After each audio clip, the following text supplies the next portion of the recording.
That's for sure. Yeah, well, the people are amazing. I mean, just it is the culture is so pronounced, and just I mean, for a visitor, it's incredible. Right. Yeah. So we're just waiting for Marc, and then I'm just waiting for the people helping us with the production to give me the heads up on the YouTube transmission. I had emailed your assistants, Ben, about this. I hope you're okay with us recording this. You know, I think this is extremely valuable for us. So, you know, we'd love to just record it for later. And also, you know, a lot of people are on Android in emerging markets, so we want to make sure that these folks can also hear us chatting here. Yeah, no, absolutely. No, we're. I know the Clubhouse guys are working as fast as they possibly can to get the Android app out. Yeah, I think I saw that on Twitter as well. I think there was an engineer that joined, and she had strong opinions about iOS only apps, and so she was quite excited to start working on the Android version. Yeah, you know, it's one of those things where like it just got so big so fast. So, you know, when we made the first investment, which was in August, I think they were at 5,000 weekly active users. And so you think about that kind of growth. And, you know, Android was probably on a pretty good schedule if they didn't, you know, go from, you know, 5,000 to 10 million. Yeah, yeah. Hey, Marc. Hey, guys. I see you joined us. Hey, Marc. Hey, how are you? Hey, Marc. Welcome. Awesome. It's great to have you, Marc. We're just talking to Ben here. It's you know, it's the beauty of, I guess, the technology and the pandemic. The fact that we can have both of you here on the app. I was telling Ben that we would love to invite you to Brazil when this pandemic is all over. But this is great, and a lot of people are excited to hear you guys and have this chat here with us. And hopefully we can have a good time here over the next hour. So thank you so much for dedicating that time, and you know, it's we're all excited here to talk to you guys. So maybe let me just kick this off real quick and just welcome everyone, welcome all of you guys here on the call, and thank you again. I just wanted to introduce everyone that's here on the panel with us, so we're all situated. So obviously we have Ben Horowitz and Marc Andreessen, who are the founders of a16z, Andreessen Horowitz, one of the premier venture capital funds in the US and in the world. You know, I think, Ben, I don't know if you have the stats on this, but I would imagine that your book or your books are very popular in Brazil as well. It's definitely literature that most Brazilian entrepreneurs that we know take to heart. And it's great literature for everyone that's, you know, working at a startup or thinking about starting a company or running a company as well. So those are our guests of honor today, you and Marc. And then we also have on the call my partner, Julio. Julio is a former entrepreneur. He was the founder of Terça-feira. He was also the first Facebook employee in Brazil. And for a while, he was an EIR at Benchmark, had a startup called Prefer. And since a few years ago, you know, he co-founded a seed fund together with me and Mate called Canary. And now under the same investment firm, he's dedicated to running a venture fund called Atlântico. And at Atlântico, I'm also a venture partner along with Mate, my co-founder at Loft, and I think also Hugo Barra, who Marc knows pretty well. So that's a little context on Julia there. And then Sebas is the founder of Rappi. Obviously, you guys know that. You guys are investors in his company. Yeah, an amazing company. You know. Thank you, Ben. That's right. Thank you. And part of the Colombian mafia. Rappi is Colombian. I was going to say it's although and is yes. So we've got Brazil and Colombia represented. Yeah, amazing. I mean we're operating in 9 markets, 9 countries across the region, and a very LATAM strategy. So yeah, we initially started in Colombia, but basically covering the whole region. You know, I remember sitting with you at Y Combinator many years ago when I was just getting started. Yeah. I was remembering, Ben, I'm sorry to put you on the spotlight, but we were in YC and we had our first shot at speaking and spending 5 minutes with Ben Horowitz. We're so excited. I think we ended up spending probably 50 minutes, 45 of them talking about Narcos and 5 minutes talking about Rappi. yeah. That's right. Because I had just seen that and I was like, wow, these guys are from Colombia. That's amazing. Which is why, you know, I've been so, yeah, no, that's great. Yeah. Yeah, and you know, I think this is great, and now we're here all together. And you know, as much as we'd like to hear from you, Ben and Mark would also like welcome you very much to be part of this discussion. The idea is not to make this like too much of a conference talk, but more like a chat. And we'd love to pick your brain on a couple of things. We have some things prepared just to help us guide the conversation, but we're also going to have people potentially join from the audience to make it a little bit interactive. And with that said, I would suggest that we kind of kick it off with the following question. We have a friend that's a journalist, and he's probably on the call right now, listening to us. And once he tried to interview both you, Ben, and Mark a few years ago. And I think he sent an email. And back in the day, you or the company or the firm replied something along the lines that you didn't have a thesis yet for LATAM. He was very, curious about how you guys thought about LATAM. And now, a16z has a few relevant investments here. Obviously, Loft, where I'm one of the founders. Then we just spoke about Rappi. I think you guys have a big position in Rappi. And then there's also Adi in Colombia, Kazai out of Mexico, and I think a smaller company, if I'm not mistaken, out of Uruguay or Argentina called Natre. So what we're really interested to hear from you guys is like, what has changed? How's Andreessen thinking about LATAM, and how is Andreessen thinking about emerging markets more generally? Yeah, so it's interesting. We kind of got into it slowly. So I'm actually an investor in a personal investor in Kazakh Ventures. I'm sure you guys know them. And so we've been coming up to speed a bit on what's going on. And we always knew, it's funny because, Mark co-founded a company years ago called Ning. And one of his co-founders was from Argentina, the CTO, Diego.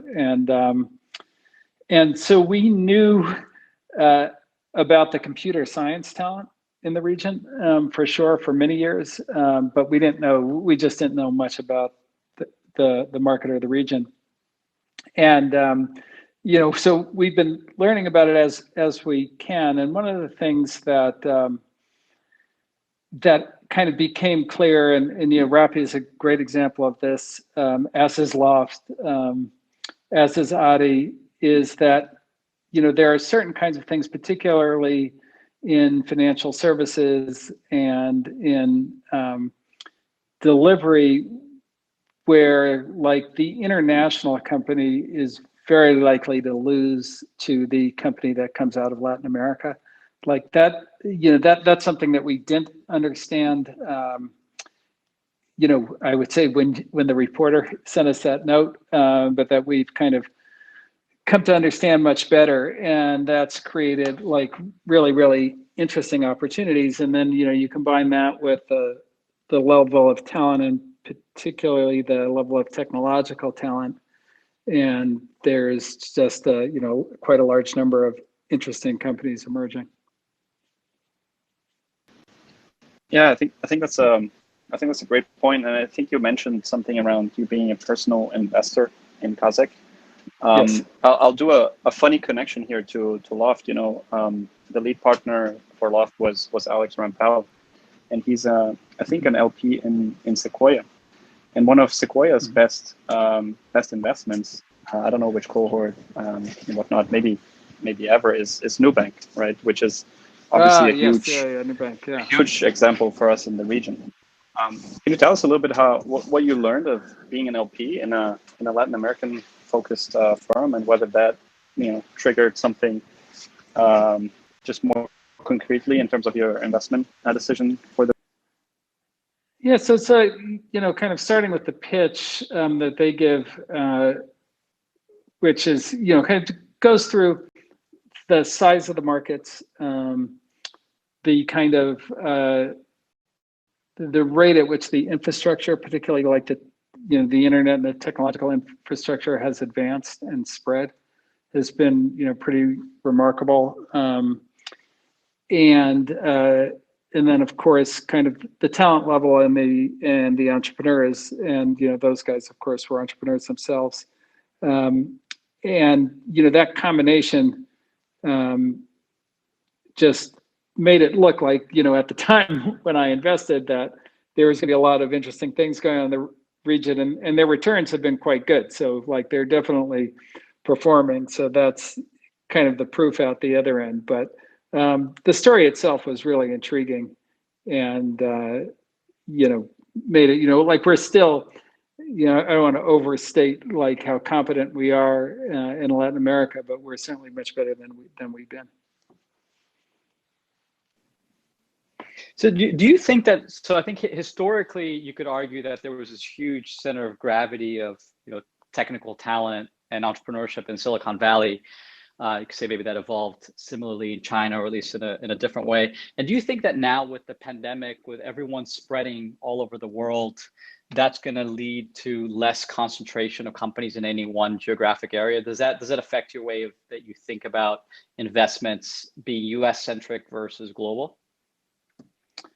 Yeah, actually, and Marc will have a kind of more robust answer on that, so I'll let him jump in a second. But yeah, we do think that that there's a real opportunity, and it's likely to happen, that kind of what we used to think of. Look, we've already kind of always thought of Silicon Valley a little bit as a concept as opposed to a kind of geographical place. So it always was meant to live in the cloud. But to date, it has had a huge center of gravity, like in actual physical Silicon Valley. But the pandemic has definitely made everybody aware that it's possible to move to the cloud. And then, whether or not the companies do, the employees are all going there. So like, I don't think there's any turning back the clock on employees being able to work wherever they want. And then once you open that door, then, then all meetings, end up happening in virtual world and outside of physical world.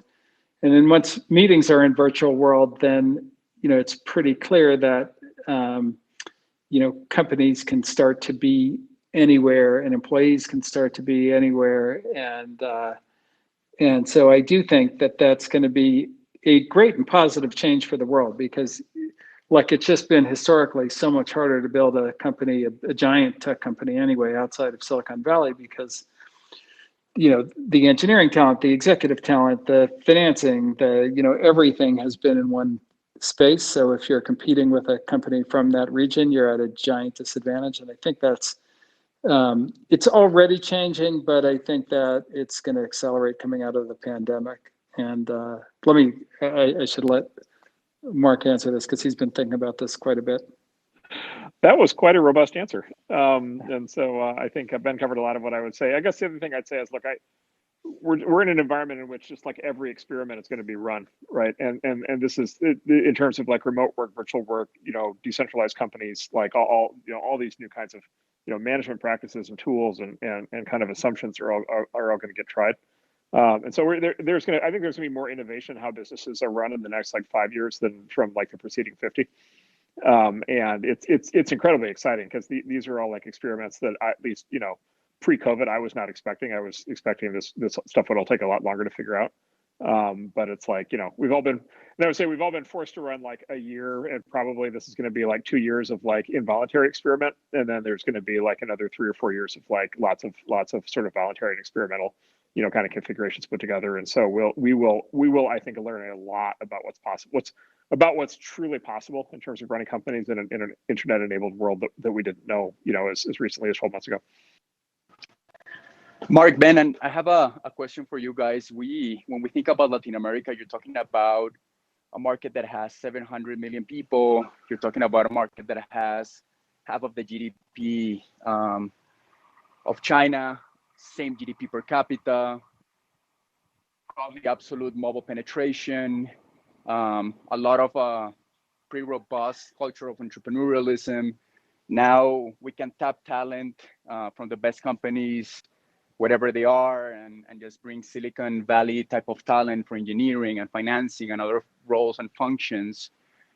What do you think is still missing when we look at 2020, I believe, was the largest, and Julio and Florian can correct me, but I think the peak of capital that flowed to venture was across 4 billion for the whole region, which is still a pretty small number for the size of the opportunity. And I was thinking about what you said also, Ben, which is companies that are homegrown are building a lot of the stack for the first time. So you're going after very large opportunities and also doing a lot of the heavy lifting and the hard work, which creates even more opportunities, more moats. What do you think is still happening? Why are we not seeing more capital to really take advantage of such a large opportunity? What do you think we're not seeing or still yet to happen? Yeah, I think that like one of the things, I mean, there's two kind of core things that come to mind. One is just, knowledge of the region from kind of the people who are deploying the capital. So that's, it's just something that'll take time for them to kind of come up to speed on the opportunity and things like that. I think the other one is just the understanding of governance and the stability of the various governments in Latin America. One of the things that, it's why Brazil gets way more money than Argentina, for example. And even though, despite the fact that like Argentina has amazing computer scientists and entrepreneurs there, but I think that from an investor standpoint, you're always a little wary of investing in a country where you're not sure, the government could change the rules very radically at any point. So I think both kind of the record of governance being consistent, and then that message getting out and people believing it, I think will draw even more capital.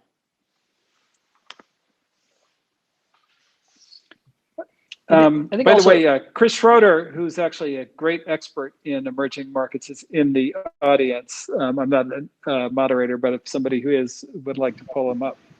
I can make you a moderator, Ben. There you go.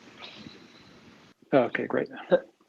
Ben, I think implicit in a little bit of your prior answer about the types of companies that you guys are looking to back in the region, it sounded a little bit like you almost wanted to back these local or regional winners, but I didn't hear so much about the potential of companies emerging from Latin America and becoming global leaders in their sector, which I think is actually, to be fair, historically something that has happened very little. If you look at the maybe dozen or so, unicorns in Brazil today, you probably have 2 of them that are sort of global leaders in their sector. Actually, Arthur from Wildlife, which is one of those 2 companies, one of the leading gaming companies in the world. But do you think that now with more of these, let's call these experiments, as Marc said, happening all over the world, that more and more you're going to be looking to have global winners coming out of places outside of the US, including Latin America?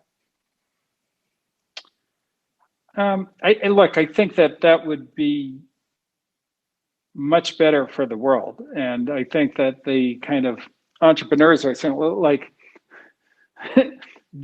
we don't have entrepreneurs that are any better than Sebastian. So like, let me just say that in the United States. So it's not a matter of that. I think it's, historically kind of been some combination of capitalization and then the ability to bring in the kind of world-class experience, go-to-market executives. That's been, that combination has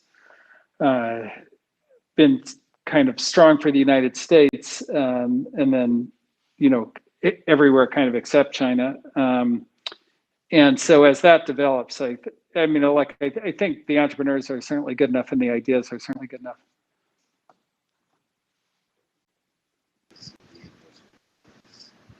I think that makes a lot of sense, Ben. And I think traditionally when you say about capitalization, that's one thing that we see that we see changing a little bit with funds such as Andreessen coming into the region and being more active generally. A follow-up question I have on that, just maybe before we move on to other topics, is it seems like you guys are quite active in Latin America. At least that's one of the regions where it seems like there are quite a few commitments that Andreessen has made, quite a few investments. Do you guys have any views on India and or China as well, or have you been focusing in more on this side of the globe? Well, so I think that from a cultural standpoint, Latin America is actually much closer to what we understand. So to move to China or to make investments in China, there are like really significant legal and cultural and network differences that aren't the same. Like you can't, we're able to meet, astoundingly good entrepreneurs in Latin America and invest, with a pretty good understanding of how things work. I mean, Rappi, like if you compare Rappi to Instacart, which are very similar, there are differences. There's differences in the way like equity works and all these kinds of things, but it's close enough to what we understand that it works for us. Whereas, to really be effective, I think in India and China, you 100%, you just have to know more than we know currently, I would say. So it's a little different, but not that they're gigantic markets and the Chinese companies are obviously immense. And some of the biggest returns in venture capital have come from China in the last decade. But, we're not experts in everything, I would just say, or in every region, and we're certainly not experts in China and in India. So if I had to summarize it, you think Andreessen can't really win in China and India, but do you think you can win in that? Well, I think that we would have to make like a giant investment to win in China, and I think we're closer to being able to get to the kind of investment where we can win in Latin America. And then, we have, the other thing about Latin America is, one of the great sectors is what we call Fintech and financial services. And that's something that, we've got a great competency in as well. Right. Hey, Christopher, I saw you joined. Would love to hear your thoughts as well. It's great to see you guys, or hear you guys, I guess, overall. I mean, look, two quick observations. One, picking up on your China question. I mean, I think, in some respects, China has become so sophisticated. What we can bring to the table in very different dynamics also can be challenging. But what is really invaluable and what I've seen in rising markets is that more and more I'm seeing people use China models and not American models, and how they're thinking about constructing companies in their own backyard. So, for example, in your backyard, there's a wonderful early stage company called Facily, which is literally taking the lessons of Pinduoduo and embedding them in what is effectively grocery delivery in the favelas and sort of the, less than the top 25, 30% of the population. But there's no question the model that the entrepreneur has been thinking about is a model that has been successful in second and third tier, fourth tier cities in China, and not anything that is particularly coming from America. So at least having the knowledge and the understanding there, I think, is invaluable. And the second thing I would share is, in a way, what my partners and I, we got this fund called Next Million Ventures, and there's an element that we replicate that I think Marc and Ben have done so well when looking at these markets, right? The entrepreneur is the thing that matters most, and it's best if you've had some actual experience with her beforehand. You want to find someone with that deep local understanding, like you guys have in your company, that allows you to be really probably the winner or one of two winners in a market. And then third, really important, to be side by side. We'll only invest side by side with a Monashees or a Kazakh in your backyard, or a couple of other smaller firms we admire and we love their integrity and judgment, and we just don't want to be these gringos flying in and out of Sao Paulo or out of Jakarta or what have you. But there's a fourth element which has really been fascinating me over the last years, and that is because we're in multiple rising markets, and the pattern recognition of things that are shared in rising markets around the world is staggering to me, because for all the differences culturally, historically, geographically, language, and everything else, I find when I sit down with entrepreneurs in the same sector in Mexico City and Jakarta and Cairo and pick your favorite city, 60–70% of what they're navigating is the same. And I had this incredible epiphany a year ago. I spent actually a month in China just kind of learning about it and vis-a-vis emerging markets. And by total coincidence, I was there when Endeavor Global, the great nonprofit for entrepreneurs, brought a bunch of growth stage entrepreneurs from Latin America and a bunch growth stage from Nigeria and some from Southeast Asia, all in fintech. And we did this tour and we met with Ant and we met with top people at all the top fintech companies there. And I just sat and watched the discussion. And literally 70% of what was discussed was similar. Didn't matter whether they were from Africa, they didn't matter if they were from Southeast Asia. How do you navigate last mile logistics? How do you navigate regulations that are changing all the time? How do you educate people who've never had a bank account or a credit card now that they have mobile money, what they can do? And China spoke this language perfectly. And so it was this E to E, emerging market to emerging market pattern recognition, which was just stunning to me. In fact, that night at dinner, a bunch of guys came over to me from Latin America and said, you realize the Chinese understand us much better than you guys do. And so this, I think, is a really interesting thing where not only understanding local is important, but having this dynamic of learning these lessons from other places sometimes are more relevant even than the lessons that one can learn from Silicon Valley.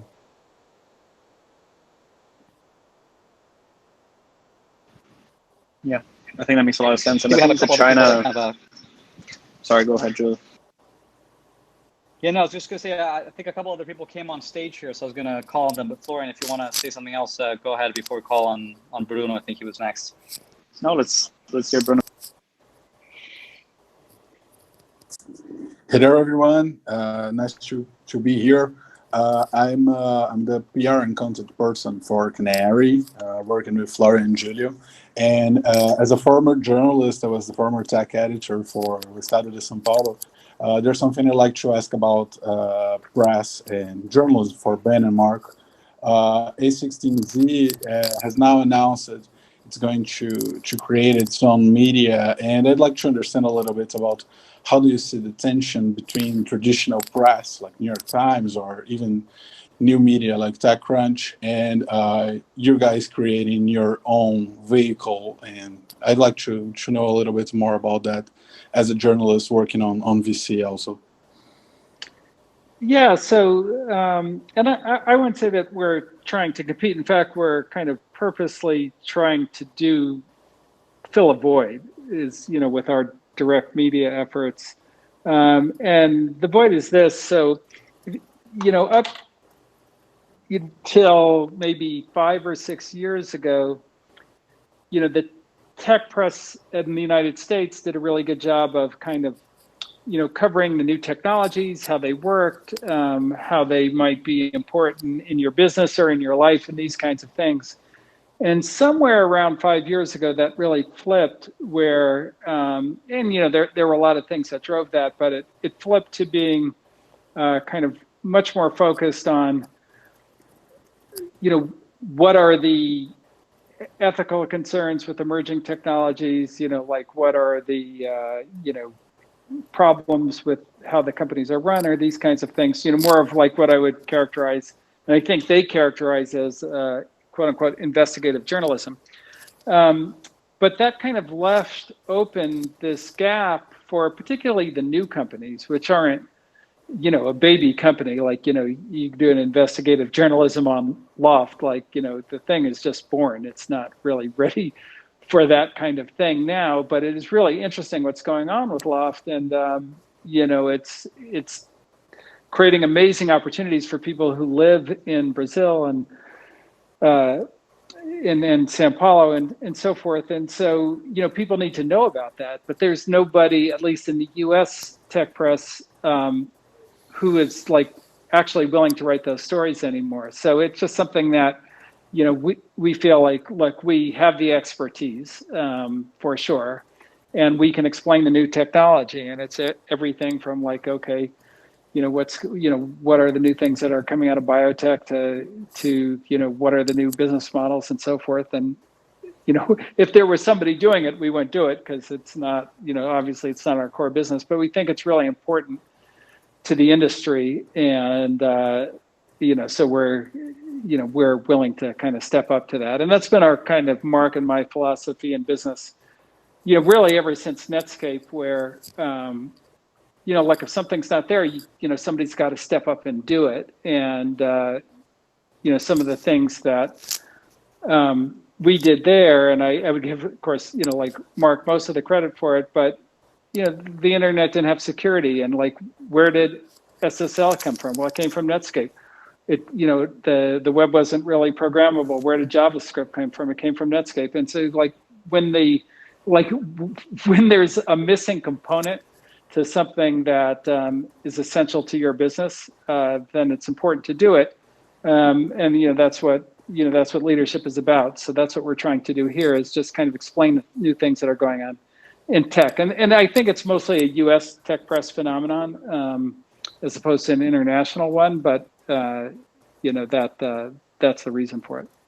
That's something very interesting, and that recalls a little bit my experience working in Estadão, which is one of the biggest newspapers here in Brazil, because sometimes I wanted to do something more specialized, more focused, but I couldn't even use expressions like B2B or B2C because they were not very well explained and common for the common reader. So, understand it pretty perfectly. Yeah. So we kind of think of it years ago in fashion. Tommy Hilfiger kind of went into the ghettos of the U.S. and he basically observed kind of what all the young African American kids were wearing and so forth, and he just copied it, and he made this huge brand, Tommy Hilfiger, out of it. And then there was kind of there was a little bit of a rebellion against that, where there was a brand called FUBU, which stood for us, by us. So we kind of think of it as, tech press for us, by us. So it's for tech people, it's by tech people. We're really just trying to explain things, that kind of thing. Ben, I love the analogy of Tommy in the ghettos, and if Latin America is the ghetto in terms of innovation, and we're doing cool things, that are pretty innovative, and you get this leapfrogging, type of innovation just because we're coming from a lower baseline, and you get these very creative solutions to problems. We think a lot about how to communicate even what we do, to a broader segment of our audience, not only our stakeholders, but also investors in other markets and parts of the world. What comes to mind? What do you think we could do better also as a region to explain what we do better?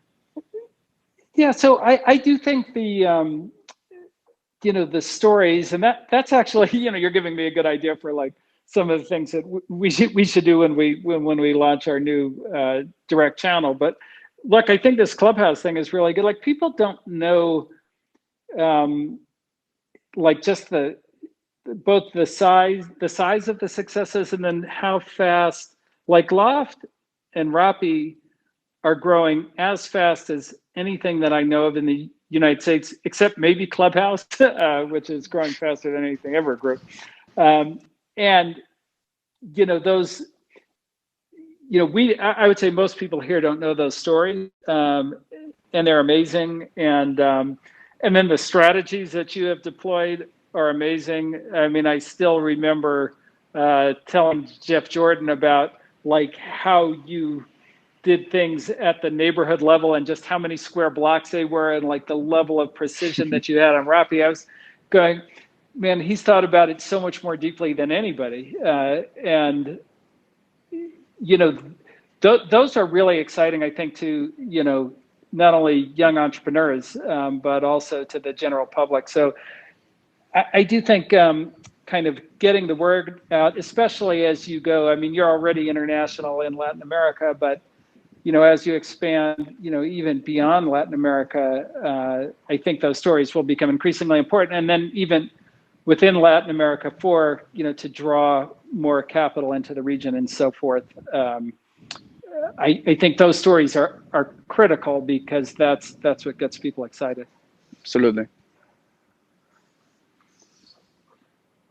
You mentioned Clubhouse being one of the fastest growing companies ever. And I know we have Paul in the audience, and I tried to get him up here maybe 3 times, and he keeps rejecting me, because there's this one question that I've always wanted to make to a social media entrepreneur, which is what happens, on the platform once, the Brazilians arrive. I think Brazilians have perfected social media to a whole nother level, but maybe Marc has an answer to that if Paul doesn't want to join, or do you, Julio, from your time at the company as well?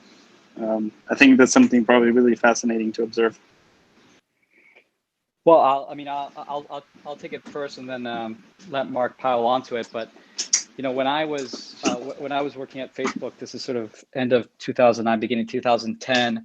For those people that remember back then, Brazil was completely dominated by Orkut, right, which was Google's social network. There was like 55 million Brazilians on the internet. And like 35 million of them were on Orkut daily. I think it was like both Brazil and India were dominated by Orkut. And I think that sort of this phenomenon of like the Brazilianization of a lot of social media is a commonly known one, right? Like we're always top 3 of, Twitter and Facebook and WhatsApp and YouTube, and the list goes on. So I think that, I was part of the growth team at Facebook, responsible for basically killing Orkut when Facebook had less than 1 million people here. And it's interesting to see not only how Brazilians are very quick to try new things, and I think Clubhouse is the latest example of that, even though the vast majority of Brazilians still can't access it because they're still on Android devices. But I think that the other interesting thing is just how quick Brazilians also are to kind of switch, right? So even though you had 35 million people all on one social network back on Orkut, something better came along in the face of Facebook, and people were very willing to try something new and actually migrate despite all this sort of huge network effects. So it's a curious phenomenon, and I'm curious to see how it's going to evolve on Clubhouse. Yeah, I'd also just add, one is just maybe the obvious observation that like Clubhouse already actually works quite well for different languages. And actually, like unlike sort of classic text-based social networks, like it kind of just like works out of the gate for people who speak lots of different languages. And so I think I'm sure that there will be a thriving community. It may, by the way, may already be. And then the way the discovery engine at Clubhouse works right now is like it doesn't like pop it in your face, conversation in other languages. And so maybe people need a way to discover that in the future. But but there's that. And then, the other thing is like cross-cultural communication. I think we've all gotten used to the idea that social media is like a fairly, like, especially Twitter, right, is like a fairly hostile place. And like, Twitter is where people go to like attack each other and put each other down. And of course, that's always like a big kind of problem when people from different cultures are encountering each other for the first time, because if, the interaction turns hostile, it's hard to ever kind of regain trust and ever actually communicate and learn things about each other. And there is this like very interesting dynamic, like Clubhouse, at least so far, like, I've been in like lots of Clubhouse rooms, both as a participant and just as a listener, where like things get tense because people start talking about difficult topics and, topics that they care a lot about, and where there might be, for example, big divisions in society or divisions between cultures. And like, you just know that on Twitter, like the discussion would just basically break down into people basically like cursing and screaming and just saying horrible things about each other. And on Clubhouse, it's, it's like the fact that it's actually like spoken word, the fact that it's like this actually quite intimate experience where somebody's like literally in your ear. And then the fact that you can have like, multiple people on stage who can kind of help, wave people off when they're getting maybe a little bit too aggressive or saying something that's starting to get a little bit mean. And so like even like complex discussions about difficult topics are able to stay on track. And actually, I've been in a bunch of rooms where they've actually stayed on track for hours. And so like they might even stay tense, but like basically they stay inside the rails of a conversation. And then of course, like that's the opportunity for real learning to take place.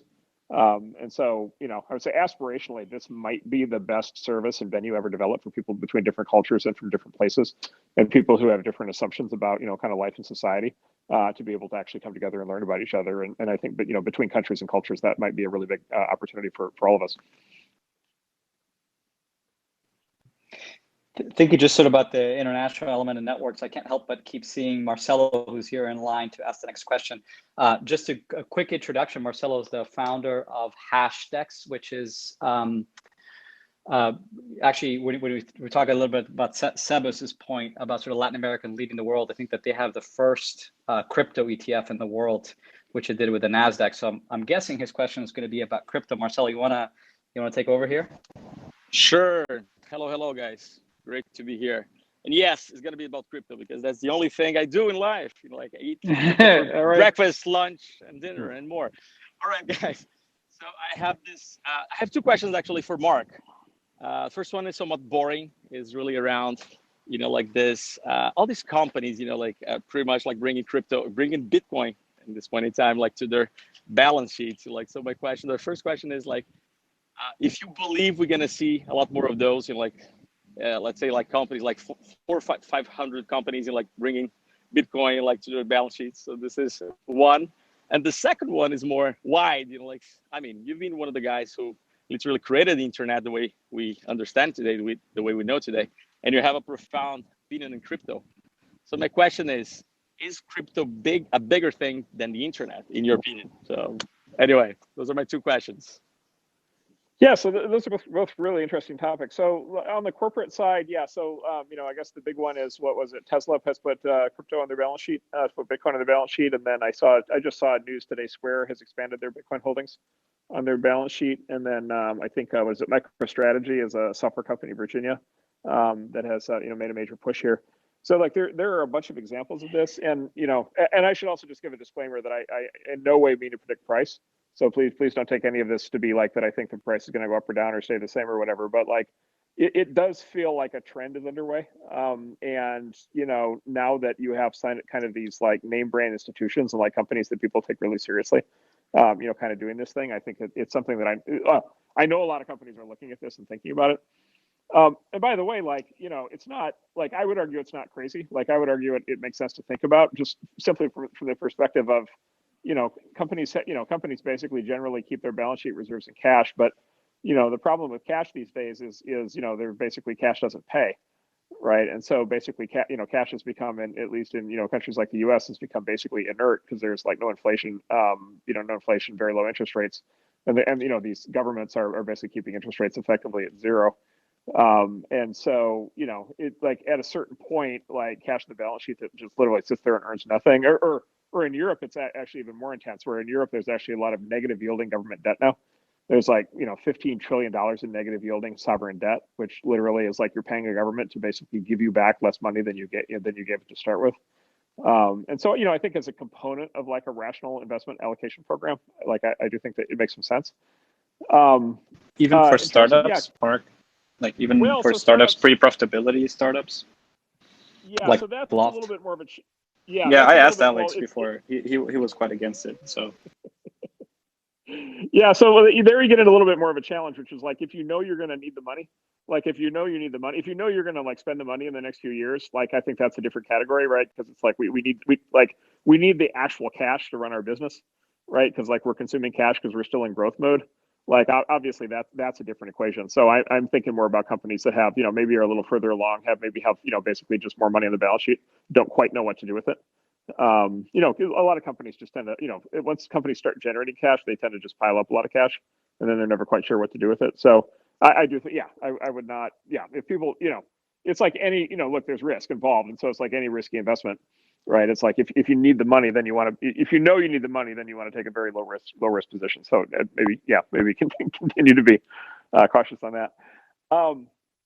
So crypto and the internet. So look, I think the big thing is just like, I don't know that it's crypto versus the internet. I think it's crypto plus the internet. And the reason I say that is like the internet turned out to be like, basically the internet has been proven to work as like basically the great kind of untrusted information environment.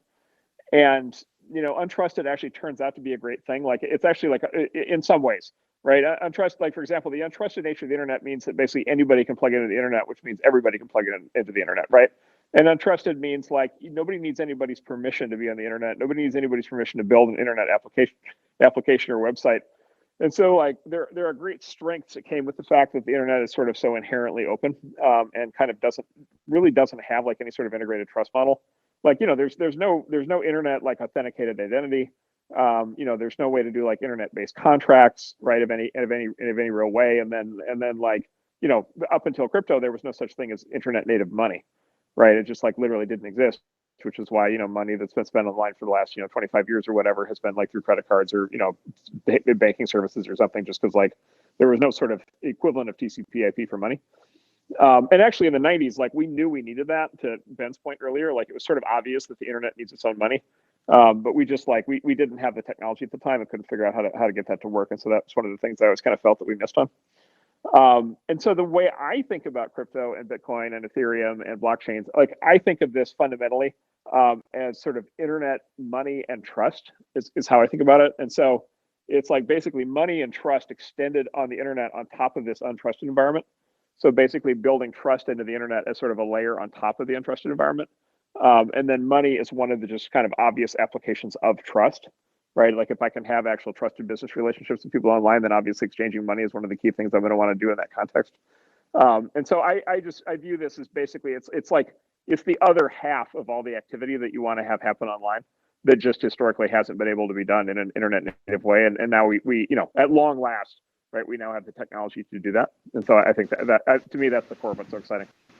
And Mark, if you can expand a little bit on this application side, I mean, I think there's probably nobody that's more versed at this than you, but when you think about the applications, and especially, you know, in the context of what Sebas was mentioning in terms of LATAM or Brazil or whatever, leapfrogging and finding applications that might, you know, even leapfrog the whole society a couple houses forward.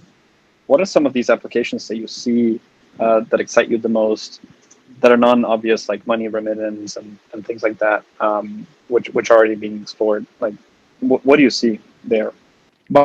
Mark, and complementing Florian, we've shared some notes with Katie, and I know you guys are looking a lot into crypto in emerging markets, and there's the obvious reasons on this crypto in general having faster adoption in countries that have super volatile currencies. So would love to also hear, in connection with Florian's question, around how you're thinking about crypto in emerging markets in Latin America, what you guys are doing there. Yeah, so a couple of things, and Ben's actually directly on our crypto team, so I'll also let him talk to this. So yeah, so a couple of things. So one is, look, I think there are kind of three key use cases for crypto that I think have been pretty conclusively proven, and they vary in how widely they're deployed, but I think they're pretty conclusively proven. And so one is store of value, right, which is just literally like storing money on the internet, right, which is sort of the core kind of use case of Bitcoin. It's kind of the digital gold, you know, kind of killer app, which is, you know, I think at this point pretty clearly a killer app, and I think as, you know, as people are really embracing it, and it works pretty well. You know, second is transfer payments, right? And there, you know, Bitcoin as an example is not like a day-to-day consumer payment mechanism for a lot of people, but it is increasingly used to move money. And then to your point, like there is like this just gigantic remittances opportunity. That's just like a really big global phenomenon that really matters in the lives of like lots of people. And so I think that's like a potential, you know, that's clearly a killer use case in and of itself, and one that I expect to get developed out a lot over the next several years. And then third is, you know, the controversial one, which is capital formation. And so, you know, this took the form a couple of years ago of kind of this wave of so-called, you know, kind of initial coin offerings or ICOs. And there was like a lot of controversy around those because in the US, you know, a lot of those got judged to be unlawful securities offerings and so forth. And so like that was like basically a kind of a proto phase of capital formation. But like the way I think about capital formation is just much more broadly, right? Which is basically like there's a huge global mismatch between investable capital in the world, right? Like I mentioned that this phenomenon where there's $15 trillion of outstanding negative yielding government debt, right? Which is just like an irrational thing to exist. And what it basically means is there's like $15 trillion worth of money that literally doesn't know where to go and is just stranded. And then there's, you know, you guys talked about this already, but there are just like opportunities all over the world to like build new businesses, and to build new infrastructure and to build new services, right? And to build like everything from like, you know, new hospitals to new trains to, you know, new tech companies, you know, kind of, you know, you name it. And so like the world is fundamentally broken. Like the money that exists is not finding the projects at anywhere near the level of sort of speed and efficiency that should be happening. And that's a global phenomenon. And so I'm hoping in the years to come, like crypto can do that. And then I would just add, you know, just like another couple just kind of obvious use cases. So one is, you know, there's this huge boom happening right now, you know, early, but like a really significant thing is happening around this concept of non-fungible tokens.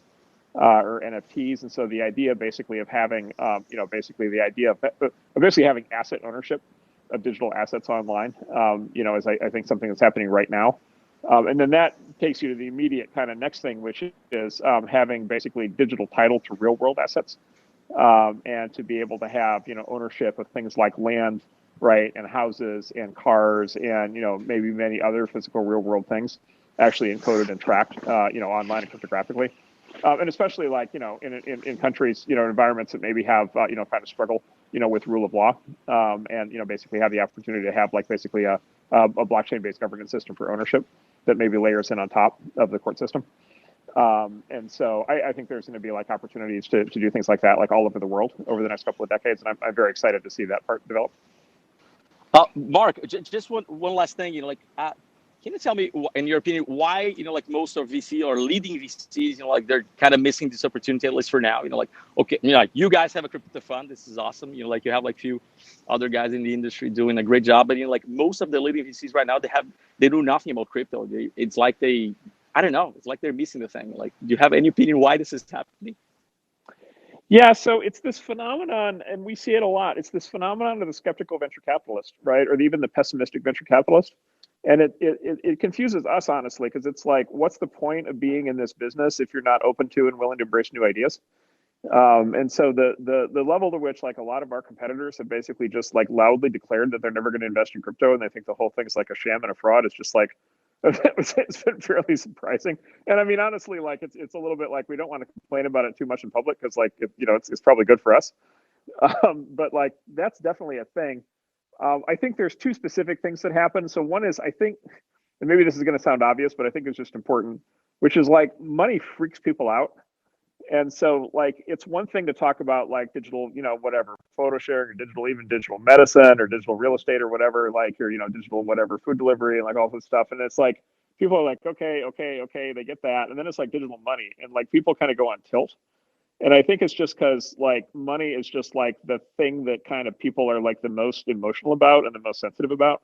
And so I think people don't apply necessarily the same level of critical thinking into money that they do in a lot of other areas. And then, you know, look, I think the other thing, there's a specific regulatory thing, which is at least in the US, crypto assets actually fall outside of the SEC exemption that venture funds operate under, that lets them not be regulated. And so to actually have a crypto venture fund in the US, you actually need to register with the SEC as what's called a registered investment advisor. And that brings with it a whole level of scrutiny and compliance that's just not normal for a venture firm. And that's relevant. That was relevant to us because like one of the reasons we started a standalone crypto fund is because we actually registered it with the SEC as an RIA, and that like fully authorized us to be in this business. And then we actually took step two a little while after that, and we actually registered our entire firm as an RIA. And so, you know, we now run with like a much higher level of scrutiny and compliance than a normal venture firm. And we've had to build, you know, infrastructure, and we have partners that are full-time at the firm now who focus on that. And so we now have, we now have the ability arbitrarily to decide for any given investment, are we going to buy tokens, are we going to buy equity, or, you know, some combination of the two. And, you know, most firms that have been skeptical about crypto, like if they're already skeptical about crypto, the last thing they're going to do is register as an RIA just in case. And so I think we have at least for now, we have like there's a structural difference to what we're doing that I think is working well. Marc, Ben, maybe shifting gears a bit, one of the things that we still need to see more of Latin American emerging markets is companies being built in the public markets. In the context of that, how do you guys think about certain innovations that are happening in the financial sector in connection with IPOs, direct listings, SPACs? How do you think of that, you know, in the context of a company in emerging markets? Would love to hear your thoughts there. Yeah, Ben, would you like to take, or do you want me to take that one? Well, why don't I say a couple of things and then let you jump in. So I think that they're different. So, you know, one of the big tragedies of the last 20 years is that the kind of number of publicly traded companies has shrunk, you know, basically in half.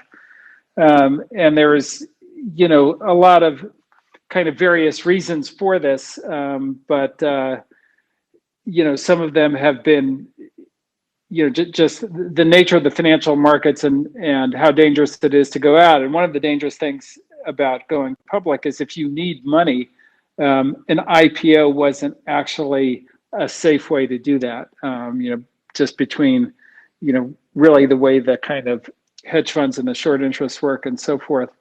And so SPACs are an interesting kind of alternative to that. We'll see how they go, but it kind of takes all the risk out of getting the money. So you're not public unless you get the money, because you get the money and then you kind of merge into the SPAC. So, it does create an opportunity for a whole nother class of companies to be publicly traded, which is just generally good for the world, because it means that regular people have access to growth investments, and as Marc was saying, as opposed to put their money into like negative interest instruments and things like that. And, presumably, if you're coming, it also would make it easier if you're coming from an emerging market, just because the bar has been so high to do the kind of traditional IPO route. Direct listings kind of solves a bit of a different problem, which is, the kind of the opposite, on the opposite end, if you don't need money, then having to sell primary stock to do an IPO is, kind of a silly thing. And so the direct listing just lets you go out and trade straight away, which is also, I would say both of them are nice innovations. I think the SPAC may be even more interesting in emerging markets, but I'm not quite sure about that, but I'll pass it to Marc. Why do you think that is, Ben, that it's more interesting to emerging markets? I mean, I like to think about it in the context of the democratization, so to say, of access to public markets, let's call it. And that could be interesting for emerging market companies. But we also see, like today, SPACs still have a reputation for maybe not attracting the top companies out there. Like, Airbnb famously rejected it. Like, how do you think about that and the signaling involved with that in the short and the long term? Yeah, I wasn't really speaking to that aspect of it, and I don't know where that signaling is going to land. I mean, there's a really good company that's an analog to Loft called Open Door that went out through a SPAC. That's correct. So I don't want to say that. So. So like I think that I was more thinking there's so many great kind of fintech stocks in Latin America, and fintech. One of the challenges with building a fintech company is you kind of often end up needing these increasing amounts of capital, which make it difficult to go public in the traditional way. So a SPAC is actually quite a clever vehicle to enable that. But yeah, I mean, like I'm not at all sure about that. But that's basically what I was alluding to. Well, one of the great things about we have to run a couple minutes because we have a pitch and we get fined late. Yes, delayed, so so it's costing us a lot of money. But one of the great things about a SPAC is actually you actually with a SPAC you can actually talk a lot more. You can actually you're at least in the U.S. in the IPO process, like you can actually be a lot more public and articulate at the time of the offering and leading up to it about actually what the company is doing and sort of what the plans are. So it's a different disclosure mechanism, a different disclosure regime. And so especially for companies that maybe like investors don't know a lot about yet, including like companies that might be from places where investors haven't spent enough time, it may be that there's actually a big marketing advantage to being able to actually tell the full story. And so that's like a great example of how like the landscape now is shifting to maybe make some of these things easier. Right. Makes perfect sense. Ben, Marc, we don't want you to be late, despite you guys being on a LATAM Clubhouse. We're going to finish on time. I just wanted to thank you guys for your time. It was great. Thanks to everyone else who listened to us. We'll make sure the YouTube link is available. And we'd love to have you again, Ben and Marc. This was great. Thank you so much for being so generous. Thank you guys. It was great. Okay, thank you. Yeah, thank you. Thanks for Bye-bye. having us. Okay, thanks guys. Bye, Have a good one. Ciao. Okay, thank you. Bye.